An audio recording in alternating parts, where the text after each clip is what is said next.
नमस्कार साथियों, स्वागत है आप सभी का आपके अपने YouTube channel Dhanuraj short hand and computer training academy में।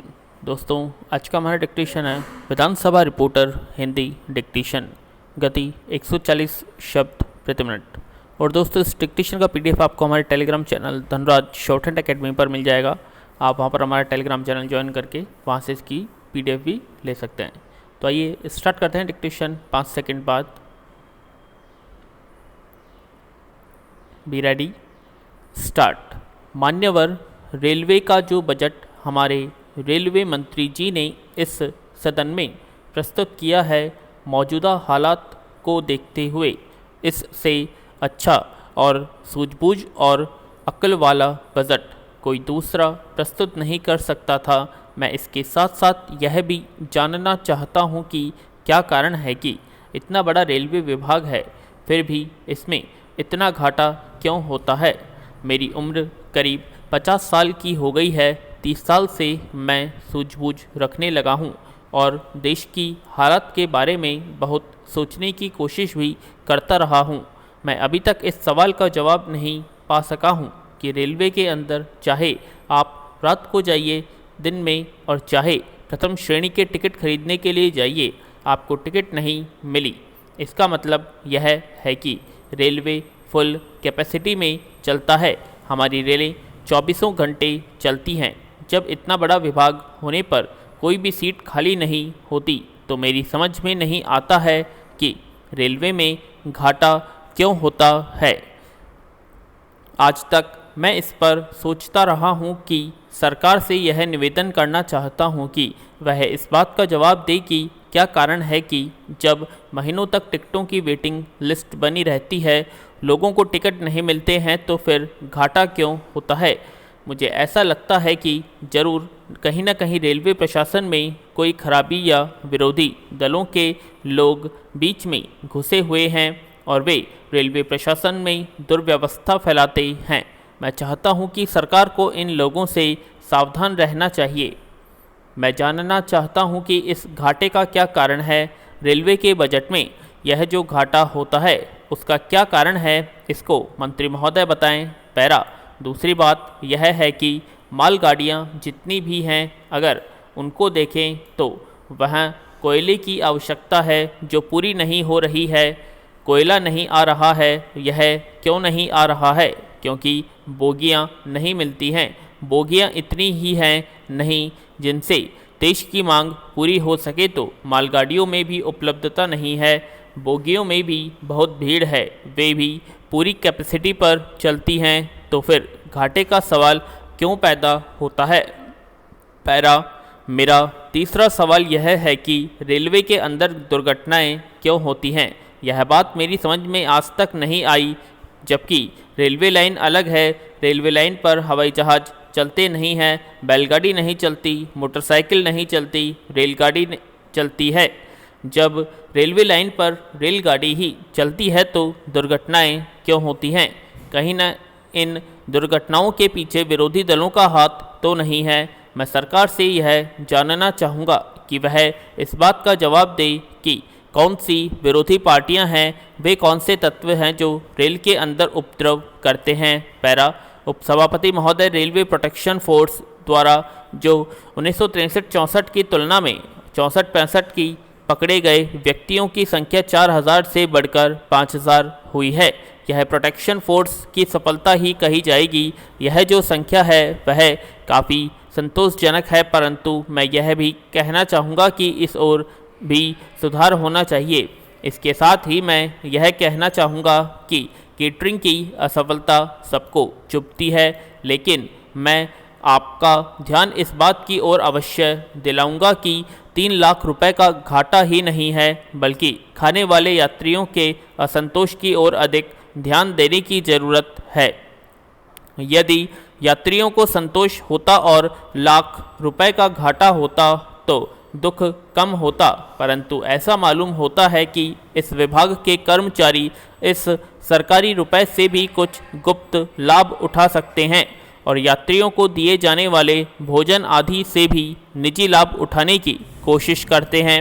इस संबंध में रेलवे मंत्रालय को उचित कदम उठाना चाहिए और इस ओर उदासीन नहीं रहना चाहिए। मैं आपका ध्यान एक बात की ओर भी दिलाना चाहता हूं और वह यह है कि रेलवे में जब रिजर्वेशन की बात आती है तो जो यात्री यात्रा करने के लिए सीट रिजर्व करना चाहता है उसको उसके लिए कुछ अधिक पैसा खर्च करना पड़ता है, तब उसकी सीट रिजर्व होती है। इसका मतलब यह हुआ कि कुछ अधिक पैसा देकर और भ्रष्टाचार करके आसानी से सीट रिजर्व हो जाती है। इस तरह की शिकायत अधिकतर बढ़ती ही चली जा रही है। पैरा। इसलिए मैं निवेदन करूंगा कि रेलवे मंत्रालय को भी इस ओर ध्यान देना चाहिए और उसे रिजर्वेशन के संबंध में और अच्छी तरह से देखभाल करनी चाहिए। पैरा। चतुर्थ पंचवर्षीय योजना के अंतर्गत सीमावर्ती क्षेत्रों में जो नई रेलवे लाइनें बिछाने की योजना है वह बहुत ही सराहनीय है।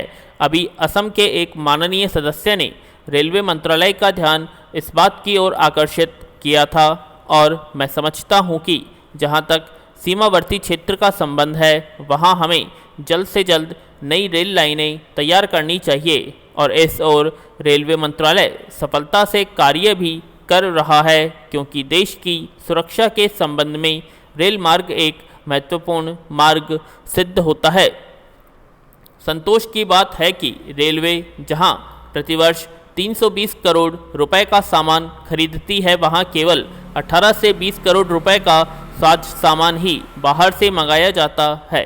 अतः आशा है कि चतुर्थ पंचवर्षीय योजना पूर्ण होने तक यह रकम भी काफ़ी घट जाएगी।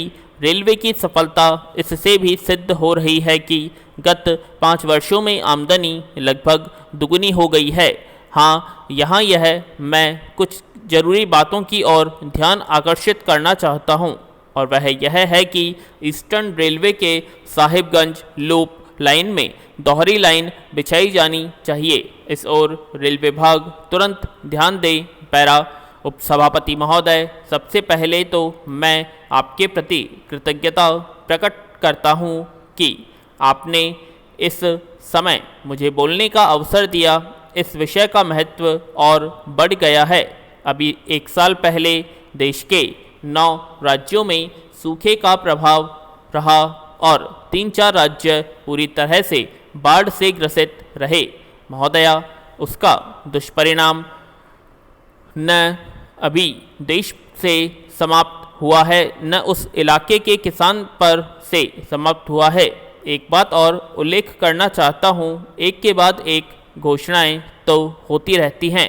जैसे अभी मंत्री महोदय ने यह घोषणा कर दी कीमतों की वृद्धि की, वह चार्ट बैठे बैठे पढ़ रहा था। मेरी एक बात समझ में नहीं आई कि भारत की कृषि में जूट व पटसन का कोई स्थान है या नहीं है।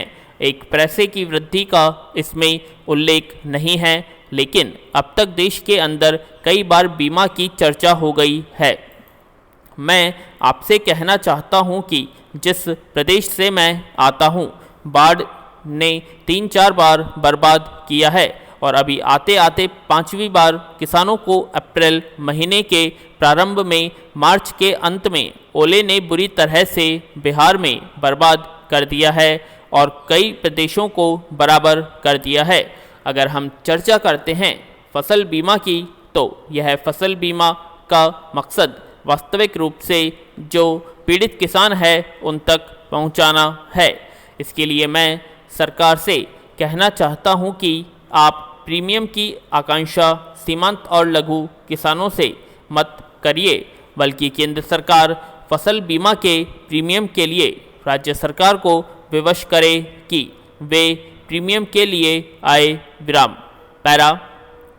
महोदया, देश का जो 80% किसान सीमांत और लघु किसान है और मात्र 20% ऐसे किसान हैं जो लघु सीमांत से कुछ ऊपर होंगे और खेती लायक देश के अंदर जितनी ज़मीन है यह इन 80% सीमांत और लघु किसानों के हाथों में। महोदया, थोड़ी देर पहले आबादी के बारे में चर्चा थी। मैं बहुत जल्दी में कहना चाहता हूँ, आज गांवों में 76% आबादी रह रही है और इस आबादी के अंतर्गत 71% केवल खेती के ऊपर निर्भर है, उसके पास कोई दूसरा काम नहीं है। आज उसकी अवस्था क्या हो गई है, बाढ़ ने तबाह किया, मांग शुरू हुई, बीज ले आओ, बीज ले आओ, पूर्ण विराम। तो दोस्तों ये थी हमारी आज की विधानसभा रिपोर्टर की हिंदी डिक्टेशन, जो कि 140 शब्द प्रति मिनट के बोली गई थी। और इस डिक्टेशन का पीडीएफ आपको हमारे टेलीग्राम चैनल पर मिल जाएगा, जैसा मैंने पहले बताया तो वीडियो के स्टार्टिंग में। तो आप वहाँ से इसका पीडीएफ डाउनलोड करके इसको चेक भी कर सकते हैं। विराम।